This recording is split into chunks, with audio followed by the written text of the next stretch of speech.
అదిగో కడబూర ధ్వని మ్రోగు వేళాయను నా ప్రాణనాథా నీరాకకై నేను వేచియున్నాను నా జీవదాత నా జీవదాత నీ పిలుపుకై నేను కనిపెట్టుచున్నాను నీ పిలుపుకై నేను కనిపెట్టుచున్నాను.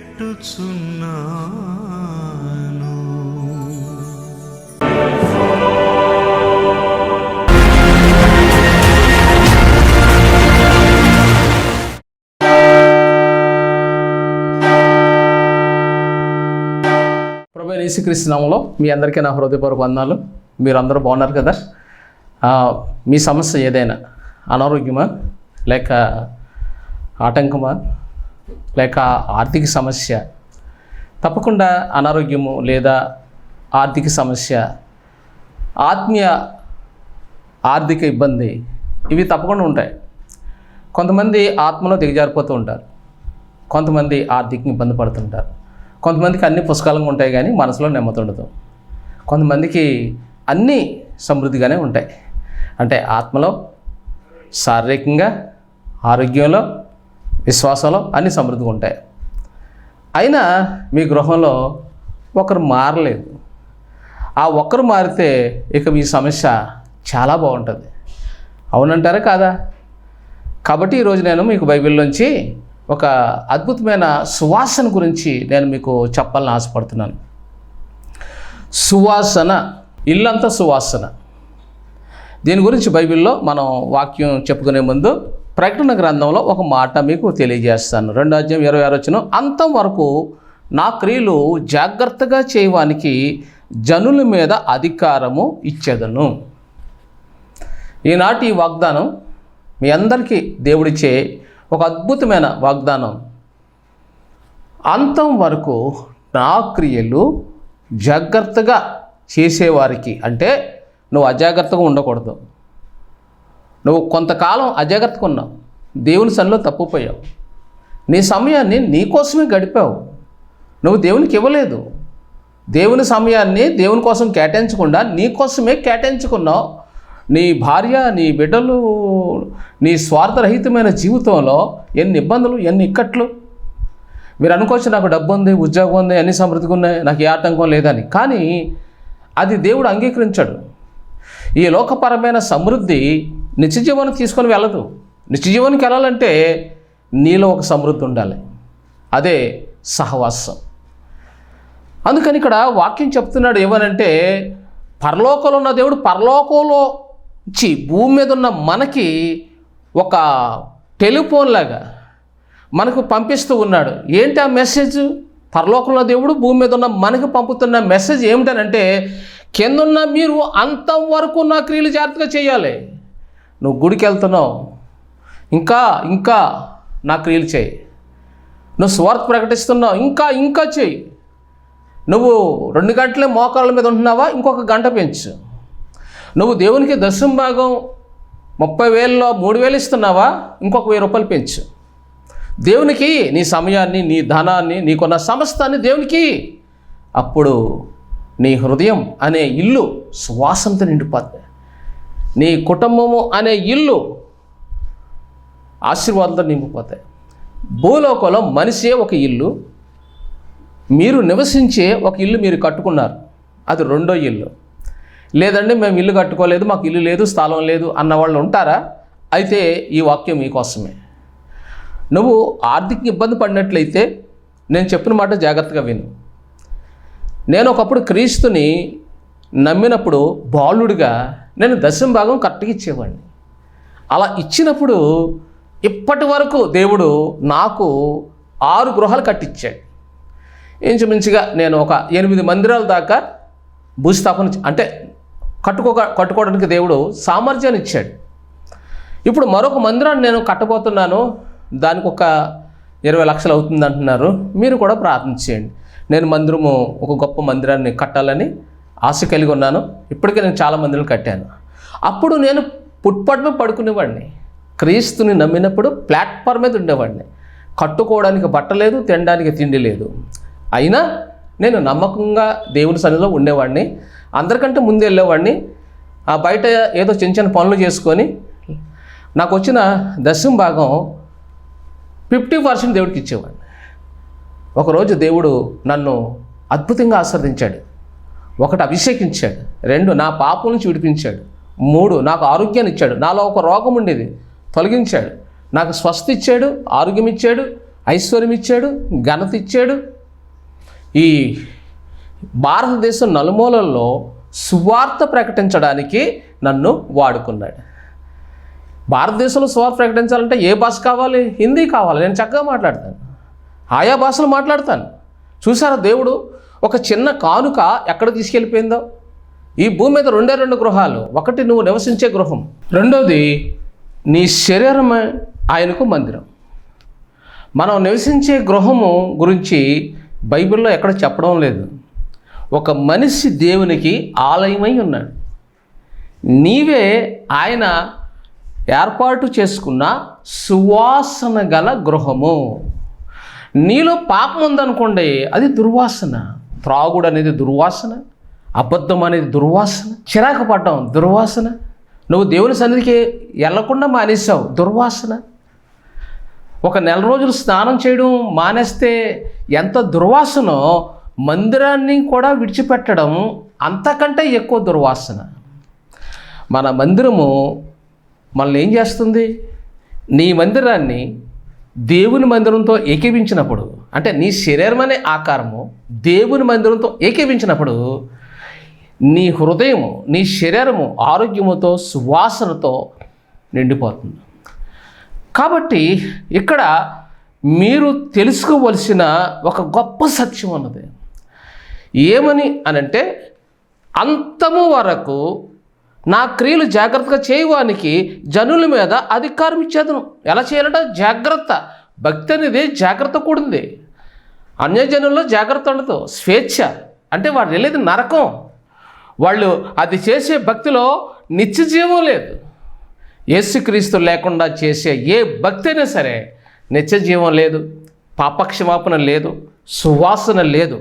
అదంతా దుర్వాసన. ఎందుకంటే చివరికి వెళ్ళేది అగ్నిగుండానికి. కాబట్టి ఈరోజు మనం సువాసన భరితమైన జీవితానికి వచ్చాము. అలాగే 2 దంపతులు వచ్చారు. లూకాసు వార్త 1వ అధ్యాయం 6వ వచనంలో ఈ 2 దేవుని విధులు చెప్పున, ఆజ్ఞలు చెప్పున నిరపరాధులుగా ఉన్నారు, నీతిమంతులుగా ఉన్నారు, యథార్థవంతులుగా ఉన్నారు, పరిశుద్ధులుగా ఉన్నారు. వారు బాల్య దశ, యవ్వన దశ, వృద్ధాప్యం అన్ని దశల్లో ఈ జకరియా ఎలిజబెతులు ఎలాగున్నారంట? నీతిమంతుల యుండిరి అని రాస్తుంది. అదే నీతిమంతుల గృహంలో వృద్ధాప్యలో ఒక కొడుకు పుట్టాడు, యోహాను. సిపాయిలు వచ్చారు, ఏయ్ నీ కొడుకు ఎక్కడ అంటే, యేసుప్రభు యోహాను పుట్టిన 6 నెలలకి యేసుప్రభు జన్మించినప్పుడు యేసుప్రభుని చంపాలని సాతాను హేరోదులో ప్రవేశించి సిపాయిలను, సైనికులను కొండ ప్రాంతంలో ఉన్న ఎలిజబెతు జకరియా ఇంటికి వచ్చారు. వాళ్ళు వచ్చి అడుగుతున్నారు, ఇక్కడ మీ వృద్ధాప్యలో మీకు పుట్టిన యోహాను ఎక్కడ? చూడండి ఎంత భయంకరమో. ఎక్కడో కొండ ప్రాంతంలో, కొండసీమలో ఉన్న వృద్ధుల దగ్గరికి వెళ్ళి మీకు పుట్టిన కొడుకు ఎక్కడ? వాళ్ళకి ఎలా తెలిసిపోయిందంటారు? పోనీ సమాజంలో లేరు, వాళ్ళు ప్రత్యేకంగా ఉన్నారు, ఎవరికి తెలియని ప్రదేశంలో వాళ్ళు ఉన్నారు. కానీ సైతానికి అన్నీ తెలుసు. ఎక్కడ అన్నప్పుడు వాళ్ళు మాట్లాడలేదు. ఎందుకంటే యోహానును అడవిలోకి పంపించారు. అడవిలో ఎవరుంటారు? అడవి మనుషులు ఉంటారు. అక్కడ ఎదగడానికి, ప్రత్యేకంగా ఎదగడానికి అక్కడ పంపించారు. ఇక్కడ వీళ్ళు నోరు తెరవలేనందుకు ఈ వృద్ధాప్యులు ఉన్న జకరియా ఎలిజబెతులు ఏం చేశారు? ఖడ్గంతో పొడిచి చంపారు. ఇది మనకి హెబ్రీ 11 చివరిలో కనబడుతుంది. అంటే వాళ్ళు అంతం వరకు ఈ లోకాన్ని ప్రేమించలేదు, అంతం వరకు తమ ప్రాణాలని ప్రేమించలేదు, అంతం వరకు నీతిగా ఉన్నారు, క్రీస్తు కొరకు ప్రాణాలు పెట్టారు. అది అంతం. కాబట్టి ఈరోజు మనము ఎక్కడికి వెళ్తున్నాం, ఎలాగెళ్తున్నాం, ఎలా జీవిస్తున్నాం, ఎంత సంపాదిస్తున్నాం, సమాజంలో ఎంత ఘనత సంపాదిస్తున్నాం అనేది ముఖ్యం కాదు. నీ మీద దేవుని దృష్టి ఉంది, నువ్వు దేవునికి అనుకూలంగా ఉన్నావా లేదా అనేది ముఖ్యం. యోహాను సువార్త 12వ అధ్యాయము 3వ వచనం. అప్పుడు మరియ మిక్కిలి విలువ గల అచ్చ జటామాంసి అత్తరు సేరున్నర ఎత్తు తీసుకొని యేసు పాదములకు పూసి తన తల వెంట్రుకతో ఆయన పాదము తుడిచాను. ఇల్లు ఆ అత్తరు వాసనతో నిండాను. ఎందుకు ఎవరి వల్ల ఆ ఇంటికి సువాసన వచ్చింది? ఎందువల్ల సువాసన వచ్చింది ఆ ఇంటికి? ఈ ఇంట్లో ఎవరున్నారు? యేసు ప్రేమించిన లాజర్ గారు ఇంట్లో ఉన్నారు. లాజర్ గారు యేసు ప్రభుని ఆయన శిష్యులను పిలిచాడు. ఈమెను పిలవలేదు.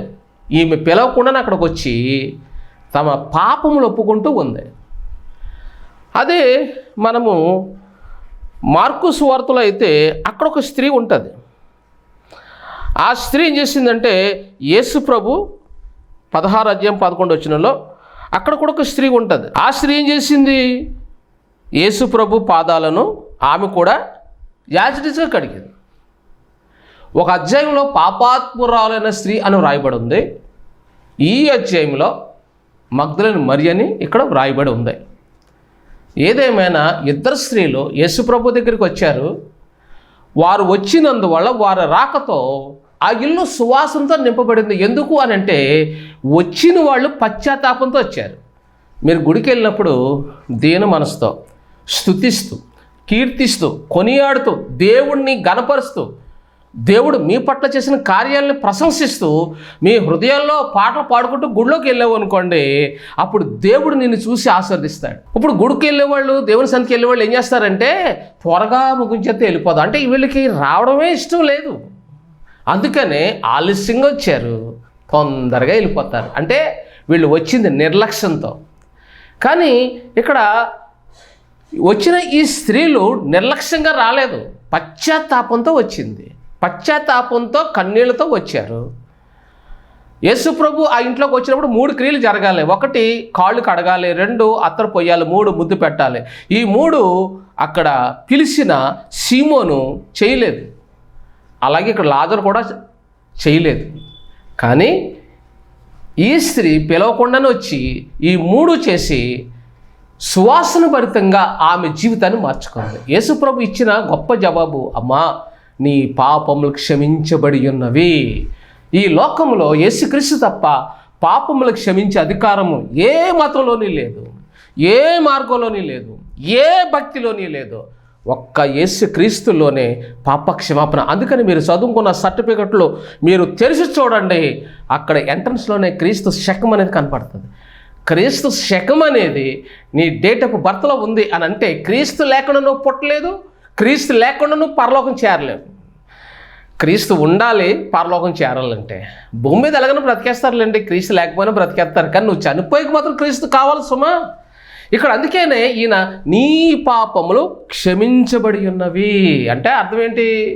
ఈమె పాపములతో వచ్చింది, దుర్వాసంతో వచ్చింది, మనశ్శాంతి కోల్పోయి వచ్చింది.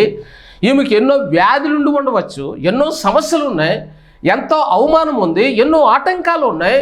తన హృదయ వ్యాధిని అంతా కూడా కన్నీళ్లతో యేసయ్య పాదాలకు అప్పగించింది. యేసు ఆమె పాపములను క్షమించాడు. ఈరోజు నువ్వు ఏ స్థితిలో ఉన్నా, ఎలాంటి స్థితిలో ఉన్నా, నువ్వు త్రాగుడు మానలేని జీవితంలో ఉన్నావా? ఆయన నిన్ను విడిపించగలడు. నువ్వేం చేయాలి? దేవుని సన్నిధికి వెళ్ళి వాక్యం వినాలి. ఉపవాస ప్రార్థనలోకి వెళ్ళారనుకోండి, నీకు మంచి జవాబు దొరుకుతుంది. ఆదివారం ఆరాధనకు వచ్చావనుకో, జవాబు దొరకకపోవచ్చు. ఉపవాస కూటాల్లో ఎక్కువ కన్నీళ్లు ప్రార్థనలు ఉంటాయి. ఆదివారము ఉత్సాహంతో ఆరాధనలు ఉంటాయి, వాక్యం కూడా ఉంటుంది. ఖాళీ లేకపోతే ఆదివారం వెళ్ళచ్చు. కానీ ఉపవాస ప్రార్థన వారంలో ఒకరోజు, ఆరాధన, ఈ 2 చాలా ప్రాముఖ్యం. దేవుని నమ్మిన విశ్వాసులు అన్ని విషయాలు దీవించబడాలి అని అంటే ప్రతిరోజు నీకు ప్రార్థన కావాలి. ఆర్థికంగా నువ్వు దీవించబడాలి, ఆత్మలో బలపరచబడాలి, అప్పుల నుంచి విడుదల పొందాలి, నీ ఆర్థిక సమస్యలన్నీ కూడా తొలగిపోవాలంటే ఇక్కడ బైబిల్లో ఒక అద్భుతమైన మాట రాయబడింది. ఏంటంటే ఇల్లు ఆ అత్తరు వాసనతో నిండెను. అండ్ 3వ వచనం చివరిలో ఈ మాట రాయబడింది. అంటే నీ సమస్యలు ఎన్నున్నా, ఒక ₹1,00,00,000 అప్పు ఉందనుకోండి, యేసు నీకు ₹1,00,00,000 అప్పు తీర్చేసి మరొక ₹1,00,00,000కి అధిపతిగా, అధికారిగా నిన్ను, నీ వ్యాపారాన్ని ఆస్వాదిస్తా. అప్పుడు నీ సంతోషం ఏమైపోతుంది? నూరంతలు అయిపోతుంది. నువ్వు దేనికోసం చింతించు. ఈ ప్రపంచంలో ఉన్న ప్రతి సేవకుడు ఒకప్పుడు దుర్వాసనతో, పాపంతో ఉన్నవాళ్లే. ఒకప్పుడు దరిద్రంగా బ్రతికారు, మరణానికి వెళ్ళిపోయారు. కానీ వాళ్ళు ఏం చేయబడ్డారు? ఇప్పుడు బ్రతికించబడ్డారు, ఆశ్రయించబడ్డారు, కోట్లకు అధికారులుగా ఉన్నారు, దేవుని సువార్తను ప్రకటిస్తున్నారు. దేవుని స్తోత్రం. నిన్ను కూడా అభిషేకించి నీకున్న అప్పులు తొలగించి, నీకున్న కష్టాలు తొలగించి, నీకున్న వ్యాధి బాధలు తొలగించి నీ పాపాలు క్షమించడానికి ఆయన ఎదురు చూస్తున్నాడు. పాపాలు మీద నీ కష్టాలు ఆధారపడి ఉంటాయి, ఆశీర్వాదం మీద ఆధారపడి ఉండదు. నీ పాపాలను బట్టి నీకు కష్టాలు, నీ పాపాలను బట్టి అవమానం, రోగాలు, నిందలు, ఇవన్నీ నీ పాపం మీద ఆధారపడి ఉంటాయి. బోధించవలసింది ఆశీర్వాదం కాదు. నీ పాపాలు పోతేనే ఆశీర్వాదము అనేది తర్వాత వస్తుంది. అసలు నువ్వు కడగబడాలి కదా. ఇప్పుడు మీరు ఇంటికి వెళ్తారు, రోజంతా కష్టపడ్డారు, ఎండలో కష్టపడ్డారు. ఇంటికి వెళ్ళంటే ఏం చేస్తారు? ముందు ఈ చెమట కంపు పోవాలని స్నానం చేస్తారు. అప్పుడు కూర్చొని చక్కగా చల్లటి వాతావరణంలో కూర్చొని ఏం చేస్తారు? చల్లటి మజ్జిగ వేసుకొని అంత అన్నం తినారనుకోండి, మీకు విశ్రాంతి. అబ్బా! అదే స్నానం చేయకుండా ఆ కంపుతోనే గబగబా అన్నం తినేద్దామని మీరు పెట్టుకున్నారనుకోండి, మీకు తృప్తి ఉండదు, సంతోషం ఉండదు. కడగబడాలి. యేసుక్రీస్తు ప్రతి కుటుంబాన్ని, ప్రతి వ్యక్తి హృదయాన్ని దర్శిస్తున్నది ఎందుకో తెలుసా? తడుతున్నాడు, నేను నీ పాపాలు క్షమిస్తాను. పాపాలు పోతే నీకు ఆరోగ్యము, నీకు ఆదరణ, సమాధానము, నిత్య జీవము, నిత్య శాంతి, ఐశ్వర్యము, ఆరోగ్యము, నీ ఇంట, సమాజం, కుటుంబం, అన్ని పరిస్థితుల్లో నిన్ను బట్టి దేవుడు ఏం చేస్తాడు? ఆశీర్వదిస్తాడు. నీతో ఏకీభించబడిన ఆశీర్వదిస్తాడు. ఒకవేళ నీతో ఏకీభించకపోతే వారిని వదిలేస్తాడు. నీతో ఏకీభించాలి, ఎందుకంటే ఆశీర్వాదాలకి నువ్వే వారసుడు కాబట్టి. నువ్వు ఈ వాక్యం వింటున్నప్పుడు వెంటనే లోబడ్డావు అనుకోండి, నీ స్థితిని ఇక్కడే మార్చేస్తాడు. ఏమి స్థితిని మార్చేశాడు? ఆశీర్వాదం ఎవరికి వచ్చింది? లాజరు యేసు ప్రభుని పిలిచాడు, కానీ ఆశీర్వాదాలు ఎవరికి వచ్చాయి? మగ్దలేనే మరియకి వచ్చాయి. బైబిల్లో చూస్తే మనకు అద్భుతంగా ఉంటుంది. యోహాను సువార్త 19వ అధ్యాయం 25వ వచనంలో యేసు ప్రభు సిలువలో ఉన్నప్పుడు ఈ మగ్దలేనే మరి ఆ సిలువ దగ్గర నిలబడింది. అంటే యేసు ప్రభు కార్చిన రక్తములో సువాసన. యేసు ప్రభు యొక్క సిలువను ఎవరైతే ధ్యానిస్తారో, దాని ప్రకారంగా జీవించడానికి పశ్చాత్తాపులు ఎవరైతే అవుతారో, ఆ సిలువ రక్తము నిన్ను పవిత్రుడిగా, పవిత్రాలుగా చేసి నిన్ను విమోచించి అన్ని పాపం నుంచి నిన్ను విడిపిస్తుంది, అన్ని రోగాల నుంచి నిన్ను విడిపిస్తుంది, నీకు నిత్య జీవాన్ని ఇస్తుంది. అంటే సిలువలో కాచినది రక్తము, అది అచ్చా జటామాంసి, పాపములు క్షమించే సువాసన భరితమైన నిత్య జీవరక్షణ. అది నువ్వు ఎప్పుడైతే పొందుతావో నీవే అనేకులకు సువాసనగా మారిపోతావు. ఇప్పుడు చూడండి, ఈమె అత్తరు ఇంట్లో పూసింది, యేసుప్రభు పాదాల మీద ఈ అత్తరు ఆయన మీద వేసింది, ఆయన ఒంటి మీద వేసింది, ఈ అత్తరు ఆయన శిరస్సు మీద వేసింది. సువాసన ఆ ఇంట్లో ఉన్న అందరికీ వచ్చింది, ఆమెకు కూడా వచ్చింది. అంటే నీ హృదయాన్ని, కంపుతో ఉన్న నీ హృదయాన్ని, నీ జీవితాన్ని యేసుకు అప్పచెబితే ఆయన నీకు తిరిగి ఇచ్చేది ఏంటో తెలుసా? నీవు అనేకులకు సువాసనగా మారిపోతావు. మరి యేసు నీలో ఉన్నాడు కాబట్టి నీవే ఒక సువాసన. అందుకనే ఇక్కడ వాక్యంలో ఏమి రాస్తుంది? చాలా చక్కగా రాస్తుంది. చూడండి, ఈ మాట నేను చదువుతున్నాను, మీరు గమనించాలి. ఇల్లు ఆ అత్తరు వాసనతో నిండెను.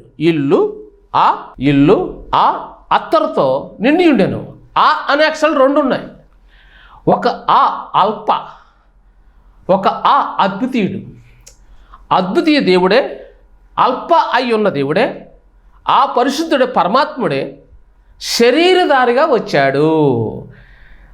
అందుకనే ఆయన ఎందుకు వచ్చాడు? నీ పాపములు క్షమించి మోక్షానికి తీసుకెళ్లే ముందు నీకు నిత్య జీవాన్ని ఇచ్చి సువాసన భరితంగా నేను మార్చుకొని తీసుకెళ్ళాలి. అంటే ఆ పట్టణం సువాసన భరితమైనది, పరిశుద్ధమైనది.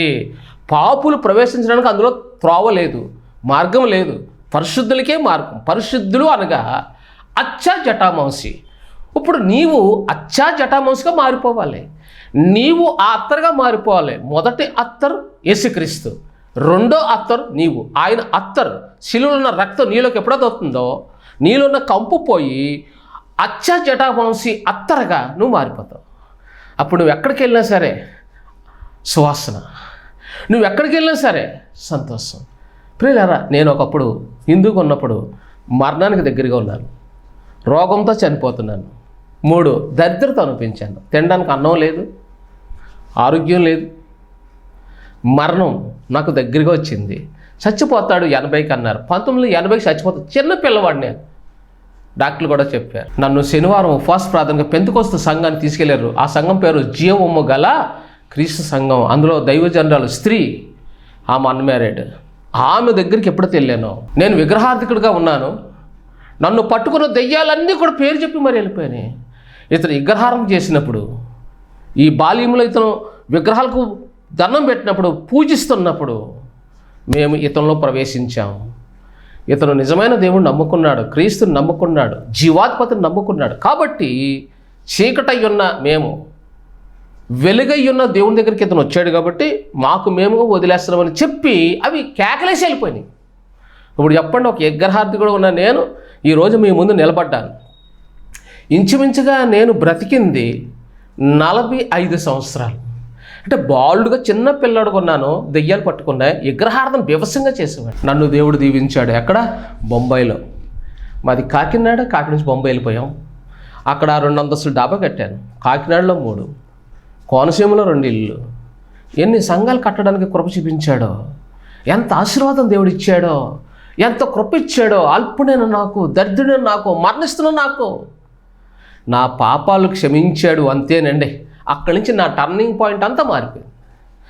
బైబిల్లోని అద్భుతమైన ఈ మాటలు మీ హృదయాల్లో చేర్చుకోండి. దయచేసి గమనించండి.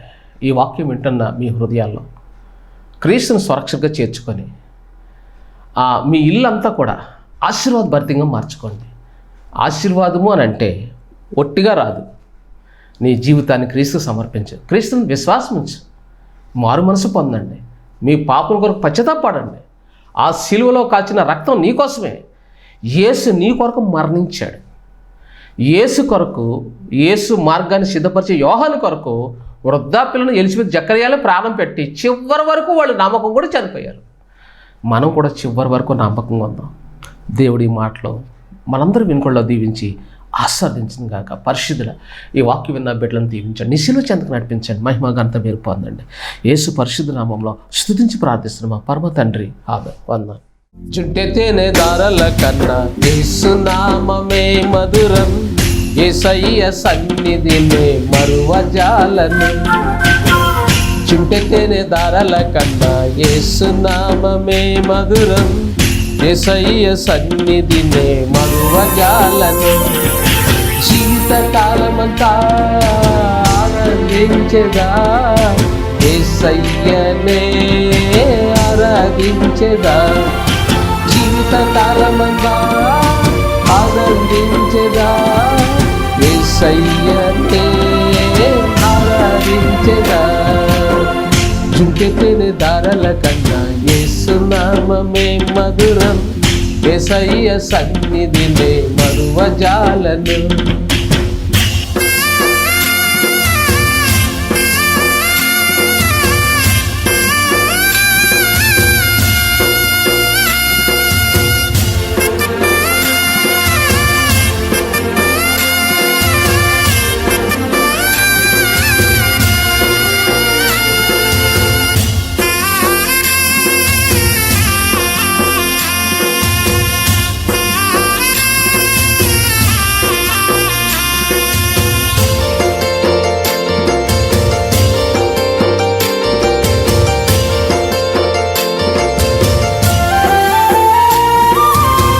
యేసయ్య నామమే బహు పూజనీయం, నాపై దృష్టి నిలిపి సంతుష్టిగా నన్ను ఉంచి.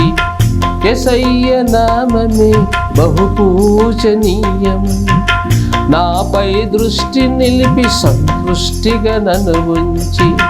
నన్నెంతగానో దీవించి జీవజలపు ఊటలతో ఉజ్జీవింపచేసెనే. నన్నెంతగానో దీవించి జీవజలపు ఊటలతో ఉజ్జీవింపచేసెనే. చుట్టెని దారల కన్నా యేసు నామమే మధురం, యేసయ్య సన్నిధినే మరువజాలను. జుంటెని దారల కన్నా యేసు నామమే మధురం, యేసయ్య సన్నిధినే మరువజాలను.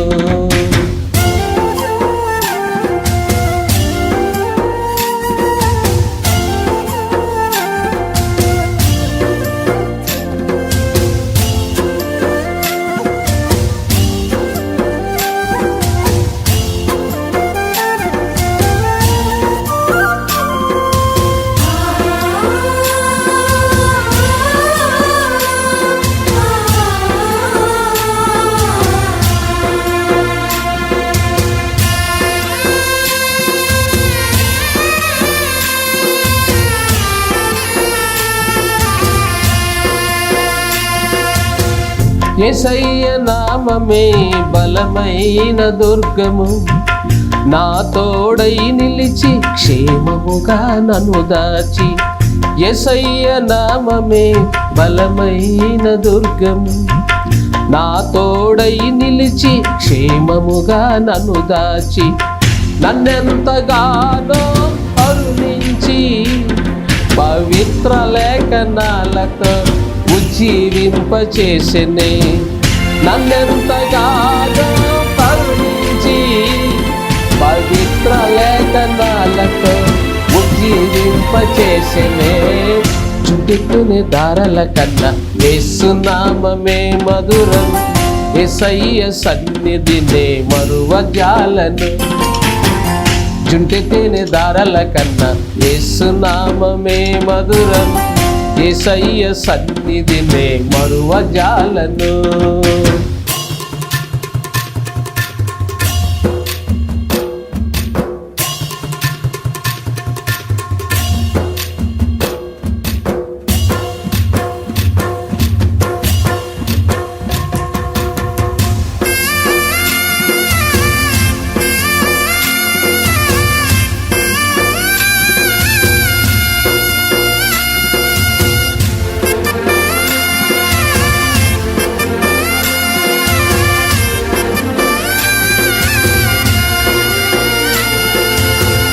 యేసయ్య నామమే పరిమళ తైలము, నాలో నివసించే సువాసనగా నన్ను మార్చి. యేసయ్య నామమే పరిమళ తైలము, నాలో నివసించే సువాసనగా నన్ను మార్చి. నన్నెంతగానో ప్రేమించి విజయోత్సవాలతో ఊరేగింపచేసెనే. నన్నెంతగానో ప్రేమించి విజయోత్సవాలతో ఊరేగింపచేసెనే. యేసులో కొనసాగెదన్, యేసుతో కొనసాగెదన్. కొండలైన లోయలైన యేసుతో కొనసాగెదన్. కొండలైన లోయలైన యేసుతో